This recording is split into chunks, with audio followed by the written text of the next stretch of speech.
አይንሽን ከአይኔ ላይ ጥለሽው ቢሰበር በማንኛው ዳኛ እከሰሰው ነበር እያለ አይኗን በስስት እያያት ነው የመጣው። እና እኔ ጧት ላይ ነግሬያችሁ ነበረን። በቃ የሆነ ፈገግ ብላ ደስ ብሏት እንደሆነ ገና በፎቶዋ ተረድቼ ነበርና ነግሬያችሁ ነበር። በቃ ሴት ልጅ የምትወደውን ስታገኝ ደስተኛ ትሆናለች ብያችሁ ነበርና እሱም ደግሞ እንደዛው።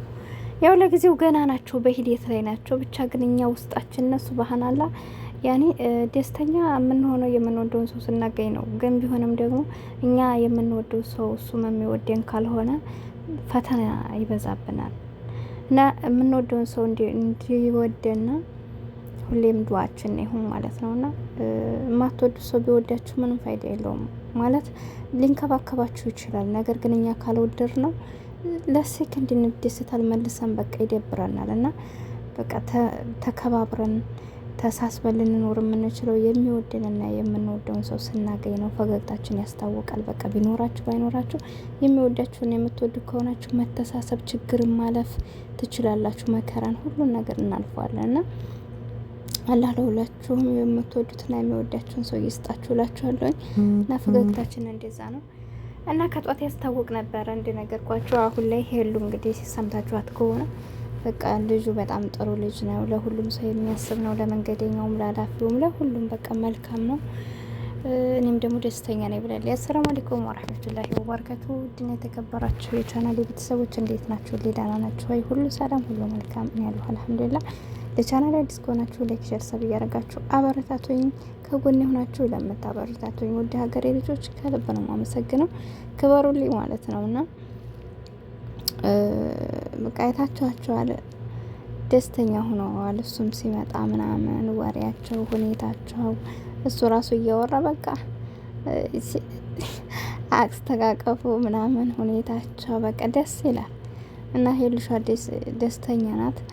ብዙ ኮመንቶችንም እያየሁ ነበር። ንጉሱና ንግስቷ አብራችሁ ቀጥሉ፣ እንዴት ነው ወዴት ነው? በቃ እኛ በጣም የሚያሳዝነኝ እንደኛ ኮመንተሮች ማለት ነው በጣም ከነሱ ልብ እኮ ነው ያለን። የምር ነው የምነግራችሁ። እና ሁሉም ሰው በቃ እዚህ በተለይ ዩቲዩብ የምንከታተለው ማለት ነው የምር ከነሱ በላይ እኛ ነን በቃ በእነሱ ደስታ የምንደሰተው፣ ሲከፉ የምንከፋው።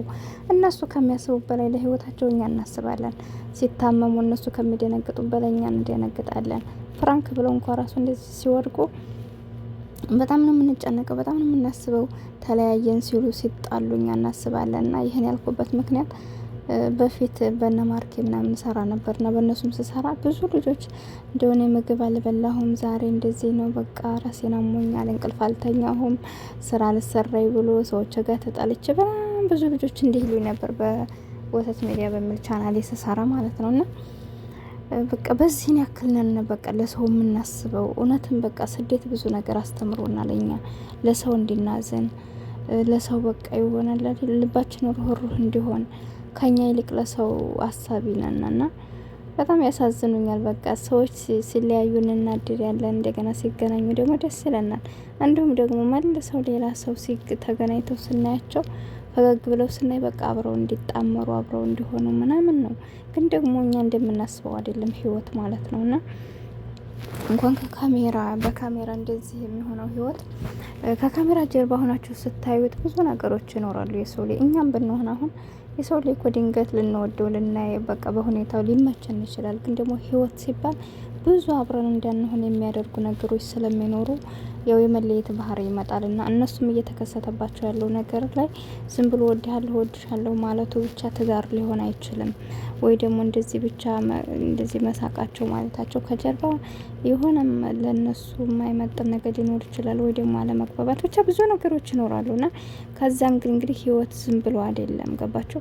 ህይወት ማለት ያው እንግዲህ ብዙ ነገሮችን የምታሳልፉበት፣ ልጅ ወልደን ቤተሰብ አስተዋውቀን ቤተሰብ የሚገባበት ሁሉ ነገር ነው። እዛ ላይ ደግሞ ልጅ ስንወልድ ኃላፊነት መሰማት አለበት። ያነሰው ከጎናችን በእያንዳንዷ ነገር ነገ ጧት ችግር ቢገጥመን አብሮን የሚሆን ሰው በችግራችንም በደስታችንም መሆን አለበት እንጂ አሁን እነሱ የሚገናኙት ሁላቸውም ለስራ ነው የሚገናኙት።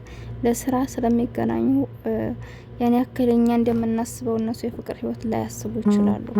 እና ብቻ ብዙ ነገሮች አሉ ያለ መግባባት ምክንያት ስለሚፈጠር ይሄን ለማለት የፈለኩት አትዘኑ ለማለት ፈልጌ ነው። እንዲሁም ደግሞ አንድ ሰው ጋር ሲመጡ ሩጣችሁ ያኔ ቢሆኑ አብሮ ቢሆኑ ብለና ከነሱ ይልቅ እኛ እንወስናል በእነሱ ህይወት ውስጥ ማለት ነው። ግን ደግሞ ይሄ ውሳኔው የነሱ ነው። በእነሱ ማንፈርድም ስለያዩ እንዳልኳችሁ ህይወት ዝም ብለን የምንገባበት አይደለም። ብዙ ውጣ ውረድ ያለበት ነው። ብዙዎቹን አሁን እኔ የዛሬ ስንት አመት ማን ነው በደረሰው አብዴት አውቆት ከሆነ ማለት ነው ደረሰው ምን ነበር የሚለው የመዲያም ቅመሞች ብሎ የሰየመን ነው ማለት ነው። እና እዚህ ሳውዲ አረቢያ ነበር የሚኖረው። ከዛ ኢትዮጵያ ገብቶ አሁን ግን ዱባይ ነው ያለው።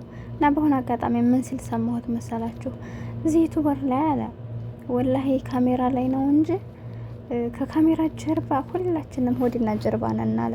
ለእናንተ ይመስላችኋል እንጂ የምንግባባ ደስተኛ ምን ሆነ አንዱ ባንዱ ደስተኛ ይሆን አንዱ ባንዱ አንዱን የሚረዳ ይመስላችኋል? ግን ከካሜራ ጀርባ ሁሉም ሰው ሌላ ሰው ነው አለ። እና እውነቱን ነው። እንደዛ ስለሆነ በቃ ብዙዎቹን ታያቸዋላችሁ። በቃ በስራ ተገናኙት ወይ አጋጣሚ ፍቅር ይጀምራሉ። ፍቅርም ባይጀምሩ ዝም ብለው እንደ ይሰሩና ከዛ በኋላ ይለያያሉ። መሆኑ ሳንባል ተለያይተው እናያለን። ከዛ ከተለያዩ በኋላ ደግሞ ተመልሰው አይገናኙም። እንደምትመለከቷቸው በቃ ተለያይተው ይቀራሉ። የሆነ በቃ ዘኔታ ምናምን ነገር የለም። አያችሁት አይደል? እና እንደዛ ስለሆነ እንዲህ አይነት ሰው ደግሞ ጥሩ አይደለም። ገባችሁ?